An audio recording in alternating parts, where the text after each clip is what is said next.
Imagine it's the late 1950s. The world is tense, carved up between two giant rivals, the United States and the Soviet Union. This isn't a war fought with soldiers and tanks on a battlefield. It's a Cold War, a struggle for influence, for ideology, for the future of humanity itself. And the ultimate high ground, the next great frontier, wasn't on Earth at all. It was up there, in the silent, black expanse of space. For centuries, we'd looked at the stars and dreamed. But now, for the first time, reaching them was a tangible possibility. And in this new arena, one nation was pulling ahead, fast. On October 4th, 1957, a faint beep, beep, beep, was broadcast from orbit. It was Sputnik 1, a tiny polished metal sphere launched by the Soviet Union. It was the first artificial satellite, and its signal echoed around the globe, sending a shockwave of disbelief and fear through the United States. How could this have happened? America, the land of innovation, of technological might, had been beaten. The Soviets hadn't just put a satellite into space. They had proven their rocketry was superior.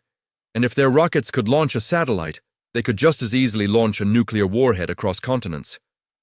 The fear was real.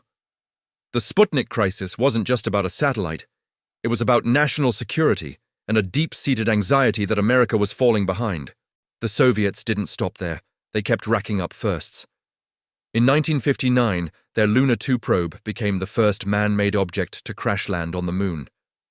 A symbolic victory, planting the Soviet pennant on another world. Then came the big one. On April 12, 1961, Yuri Gagarin, a Soviet cosmonaut, became the first human to journey into outer space, orbiting the Earth in his Vostok capsule. He returned a global hero, a living symbol of Soviet achievement. For the United States, this was more than just a series of embarrassing defeats. It was a direct challenge to its identity as the world's leading power. President John F. Kennedy saw this clearly. The space race wasn't just about science or exploration. It was the primary indicator of a country's technological muscle, its economic strength, and the vitality of its political system. Capitalism versus communism, democracy versus totalitarianism, the battle was being fought in the heavens. The American public was gripped by a mixture of awe and panic. Schools ramped up their science and math programs. The government poured billions of dollars into a newly formed agency, NASA. America needed a goal so ambitious, so audacious, that it would leapfrog the Soviets and re-establish American dominance in a single, spectacular stroke. On May 25, 1961, just a month after Gagarin's flight, President Kennedy stood before Congress and delivered one of the most famous speeches of the 20th century. He said, "I believe that this nation should commit itself to achieving the goal, before this decade is out, of landing a man on the moon and returning him safely to the Earth." The moon. It was an incredible gamble. At the time, the US had only managed a 15-minute suborbital flight. They didn't have the rockets, the computers, the life support, or the know-how to get to the moon. But they had a deadline. The race was officially on. The moon itself wasn't really the prize. It was a means to an end. It was a finish line in a cosmic marathon, designed to prove which system, which ideology, was truly superior. The 1960s became a decade of frantic, breathtaking progress. The Mercury program sent the first Americans into space. Then came the Gemini program, where astronauts learned to walk in space, to dock two vehicles in orbit, all the crucial skills needed for a lunar mission. Each launch was a national event, with families huddled around their black and white television sets, holding their breath. The Soviets had their own lunar ambitions, of course. Their program was shrouded in secrecy, but they were working on a monster rocket of their own, the N-1. It was a race against time, with both nations pushing the limits of technology and human endurance. There were triumphs, and there were terrible tragedies. In 1967, the Apollo 1 fire killed 3 American astronauts during a ground test.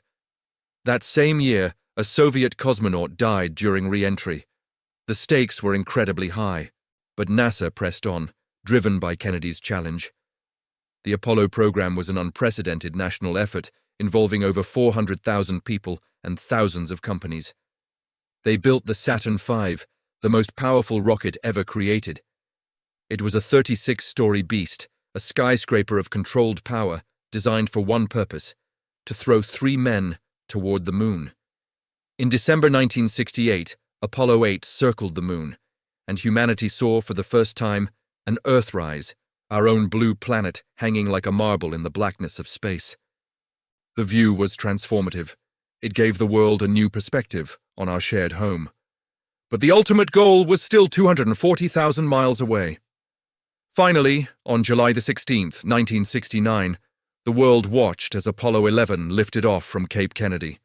On board were Neil Armstrong, Buzz Aldrin, and Michael Collins. 4 days later, Armstrong and Aldrin were in the lunar module, the Eagle, descending toward the moon's surface. The world held its collective breath. Mission control was a sea of tension. Alarms blared in the cockpit. The landing computer was overloaded. Armstrong, with ice in his veins, took manual control, searching for a safe spot to land among the craters and boulders.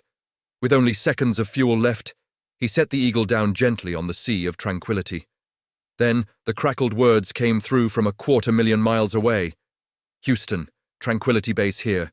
The Eagle has landed." A wave of relief and pure elation swept through mission control and across the entire planet. A few hours later, a ghostly black and white image was beamed to an estimated 650 million people. Neil Armstrong, carefully descending the ladder. He stepped onto the lunar surface and spoke the immortal words. "That's one small step for man, one giant leap for mankind." America had done it. They had reached the moon. They had won the race. It was a monumental technological achievement, but it was also a profound political and cultural victory. It was the ultimate demonstration of what a free and open society could accomplish. The flag they planted on the moon wasn't just a national symbol. It was a symbol of victory in the Cold War's most visible battleground. After Apollo 11, the space race, in its original frantic form, began to wind down. The Soviets, plagued by failures with their N-1 rocket, quietly abandoned their manned lunar program. The primary political goal had been achieved. While several more Apollo missions explored the moon, public and political interest began to wane. The immense cost was harder to justify now that the race was won. Looking back, the race to the moon was never just about the moon. It was a proxy for a much larger conflict here on Earth. It was a battle of wits, engineering, and national will, fought not with weapons, but with rockets and dreams. It accelerated technology at an unbelievable rate, giving us everything from satellite communications and GPS to medical imaging and even cordless power tools. But more than that, it showed us what humanity is capable of when we unite behind a bold, seemingly impossible goal. It forced 2 rivals to reach for the stars, and in doing so, they lifted all of us. The footprints left on the moon are a lasting testament to that incredible decade when the Cold War went cosmic, and the battle for Earth was fought in the heavens. Have you ever heard someone say the Apollo moon landings were a massive waste of money? That we spent billions just to plant a flag on some dusty rock? Well, today we're going to bust that myth wide open. The truth is, the Apollo program wasn't an expense, it was one of the greatest investments in human history. Let's peel back the layers and see where that money really went and what we got in return. It's a story that's far more incredible than you might think. When you hear the price tag for the Apollo program, $25 billion back in the 60s and 70s, it's easy to get sticker shock. In today's money, that's somewhere around $250 billion. That's $250 billion. With that kind of cash, you could build entire cities, fund massive social programs, or overhaul a nation's infrastructure. So, the question is valid. Was it worth it? Did we just burn a mountain of cash for a few moments of glory and some moon rocks? To understand the real value, we have to stop thinking of it as money spent on the moon. We didn't strap bundles of cash to a rocket and shoot them into space. That money was spent right here on Earth. It went into the pockets of scientists, engineers, technicians, factory workers, and administrators. At its peak, the Apollo program employed over 400,000 people, and involved more than 20,000 industrial firms and universities. It was a colossal economic engine that created jobs and stimulated growth across the United States. Think of it as a massive nationwide research and development project, with the moon as its ambitious deadline. The primary goal wasn't just to get there, it was to solve the thousands of impossible problems that stood in the way. How do you build a rocket powerful enough to escape Earth's gravity? How do you navigate 250,000 miles through space with pinpoint accuracy? How do you keep humans alive in a vacuum, protect them from radiation, and bring them back safely? Every single one of these questions required groundbreaking solutions. And those solutions didn't just stay in the space program. They trickled down, or in some cases, flooded down into our everyday lives. Let's start with the most obvious one, the computer. In the early 1960s, computers were massive, room-sized machines with less processing power than your modern-day toaster. The Apollo guidance computer was a revolution. It had to be small, lightweight, and powerful enough to handle the complex calculations for navigation and landing. NASA became a major customer for a new invention, the integrated circuit. By ordering over 1 million of these tiny chips, NASA single-handedly jump-started the microchip industry. The demand drove down prices, improved manufacturing techniques, and accelerated the development that eventually led to the personal computer, the smartphone in your pocket, and virtually every other piece of digital technology we use today. Without Apollo, Silicon Valley's explosion might have been delayed by decades, but it goes way beyond just computers. Think about materials science.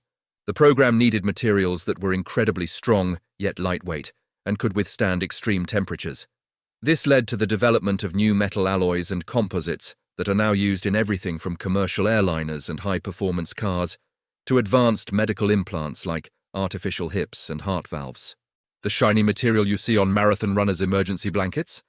That was developed as a reflective insulator to protect spacecraft and astronauts from thermal radiation. Let's talk about health and medicine. To monitor the astronauts' vital signs from millions of miles away, NASA had to invent remote telemetry. The technology developed to track an astronaut's heart rate in space laid the foundation for modern hospital ICUs and portable heart monitors. The need to create pure, clean water and compact, nutritious food for space missions led to advancements in water purification systems and food preservation techniques, like freeze-drying. If you've ever gone backpacking and enjoyed a lightweight, freeze-dried meal, you can thank the space race. Even medical imaging technologies like CAT scans and MRIs were significantly advanced by the digital image processing techniques NASA developed to clean up pictures from the moon. Safety is another huge area. How do you protect against fire in a pure oxygen environment like the Apollo 1 capsule? After a tragic fire during a ground test, NASA poured resources into developing fire-resistant materials. These materials are now standard in the clothing worn by firefighters, military personnel, and race car drivers. Even the grooved pavement you see on airport runways and highways, which helps prevent hydroplaning in wet conditions, was a NASA innovation to improve landing safety for the space shuttle, building on Apollo-era research. The list just keeps going. Cordless power tools, developed so astronauts could drill for moon rocks. Memory foam, invented by NASA to create better, impact-absorbing seating for pilots and astronauts. Even things we take for granted, like GPS, were given a huge boost. While the GPS system itself was a military project, the space race created the infrastructure, the network of tracking stations, and the expertise in satellite technology that made a global positioning system feasible. So, when we look back at that $250 billion cost, it starts to look very different. It was a catalyst. It was an investment that paid dividends in technology, innovation, and entire new industries that have generated trillions of dollars in economic activity since. The Apollo program forced us to push the boundaries of what was possible, and in doing so, we didn't just reach the moon. We fundamentally transformed life here on Earth. Beyond the tangible technology, there was an immeasurable return: inspiration. For a generation, Apollo made science and engineering the coolest things you could possibly do. It inspired millions of students to pursue careers in STEM fields: science, technology, engineering, and math. It showed the world what humanity could achieve when we worked together towards a common, audacious goal. It proved that the impossible was, in fact, possible. You can't put a price tag on that. So, the next time you hear someone dismiss the moon landing as a waste of money, you can tell them the real story. It wasn't about spending money on the moon. It was about investing in ourselves, in our ingenuity, and in our future. And from the technology in your hands to the medical care that saves lives, we are all still reaping the rewards of that incredible investment today. Let's rewind to the late 1960s. The USA has just won the moon race. It was a monumental achievement, but it came at a staggering cost. The endless competition between the United States and the Soviet Union was pushing technology to its limits, but it was also draining national budgets and fueling political tension. Both superpowers were starting to realize that this cosmic tug-of-war couldn't go on forever. There had to be a better way. And so, in the early 1970s, a radical new idea began to take hold. What if, instead of competing, they cooperated? Imagine that. After decades of animosity and suspicion, the two global giants started to talk. This wasn't just a casual conversation. It was a fundamental shift in thinking. The result was the landmark 1972 agreement on the peaceful exploration of space. For the very first time, the US and the USSR officially pledged to share their knowledge, conduct joint experiments, and most importantly, develop technology that would allow their spacecraft to work together. This document wasn't just ink on paper. It was a blueprint for a new future in space, one built on collaboration, not conflict. This agreement paved the way for something that, just a few years earlier, would have seemed like science fiction: the Apollo-Soyuz test project. In 1975, the world watched, holding its breath, as a Soviet Soyuz capsule and an American Apollo command module prepared to meet in orbit. This was happening at the height of the Cold War, a time when the two nations had nuclear missiles pointed at each other. The idea of JJ spacecraft docking, of their crews meeting face-to-face, was almost unbelievable.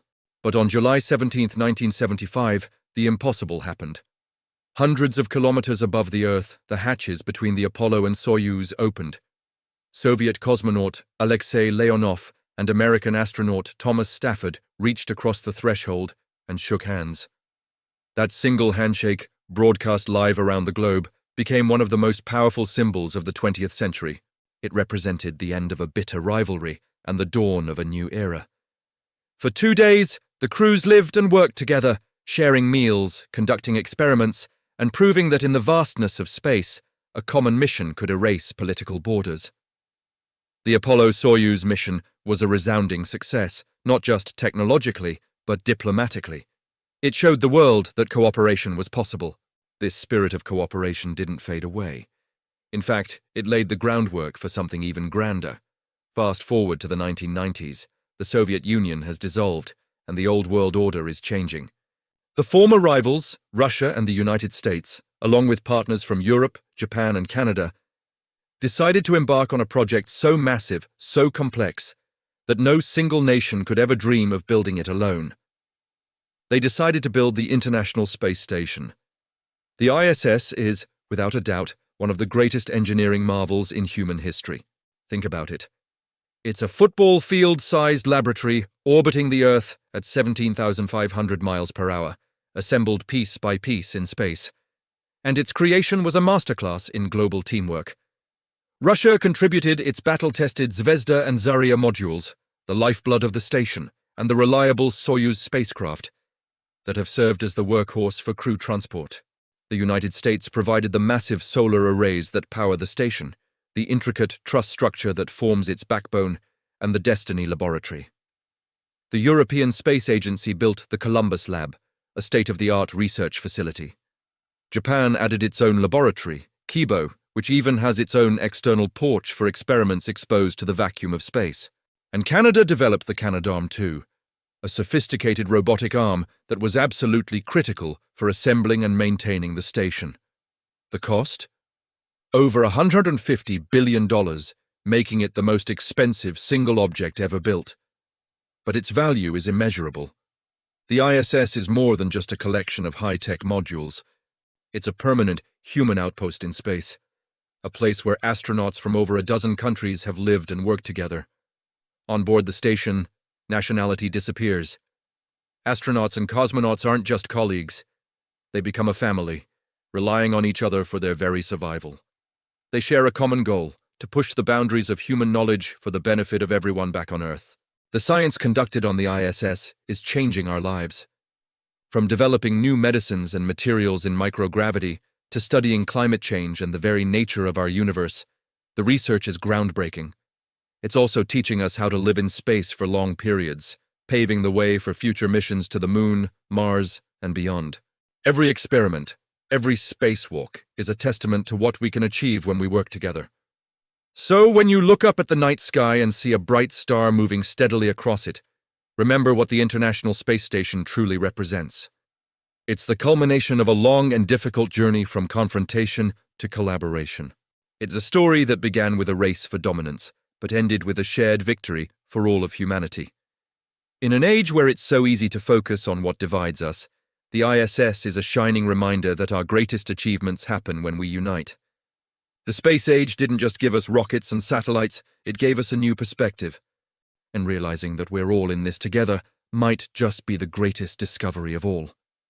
Have you ever looked up at the night sky and wondered what it's all worth? Not in a philosophical sense, but in actual dollars and cents. Well, get ready, because the numbers are truly astronomical. Just 2 decades ago, back in the early 2000s, the entire global space industry was valued at somewhere between $100 to $150 billion. That sounds like a lot, and it is. But it's nothing compared to what's happening right now. Today, the global space economy has rocketed past the $500 billion mark. That's more than triple the size in just 20 years. It's one of the fastest growing and most exciting technology markets on the planet.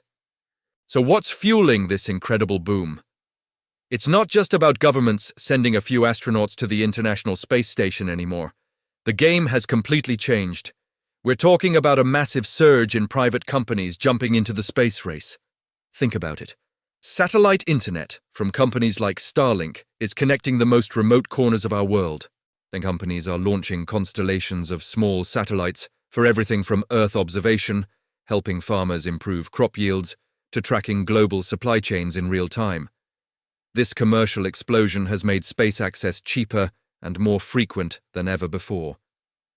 The cost to launch a kilogram of payload into orbit has plummeted thanks to reusable rocket technology pioneered by companies like SpaceX. What used to cost tens of thousands of dollars now costs just a couple thousand. This price drop has opened the floodgates for innovation. Startups and established companies alike are now able to develop and deploy new technologies in space that were previously just science fiction. And it's not just about rockets and satellites. There's a whole ecosystem of industries growing around them. We need advanced manufacturing to build these complex machines, sophisticated software to control them, and data analytics to make sense of the mountains of information they send back to Earth. This creates high-tech jobs and drives innovation in fields like artificial intelligence, robotics, and materials science. We're seeing new spaceports being built around the world, creating local economic hubs dedicated to reaching the stars. The applications are expanding every single day. We're using space technology to monitor climate change with unprecedented accuracy, manage natural disasters, and improve our GPS navigation. And on the horizon, we're looking at space tourism becoming a reality for more people, asteroid mining for precious resources, and even building manufacturing facilities in orbit. These aren't just dreams anymore, they are business plans backed by serious investment. So, what's the future look like? The projections are simply staggering. By the year 2040, industry experts predict the space economy will surge to between $1 and $1.5 trillion. That's trillion, with a T. We're on the cusp of a new economic frontier, a gold rush not in the hills of California, but in the vast expanse above our heads. The opportunities for innovation, discovery, and growth are limitless. This isn't just about exploring space, it's about building a new, powerful, and sustainable engine for the global economy. The next few decades are going to be a wild ride, and it's all happening right above us. Thanks for watching. If you're as excited about the future of space as I am, make sure to hit that like button and subscribe for more content. See you next time.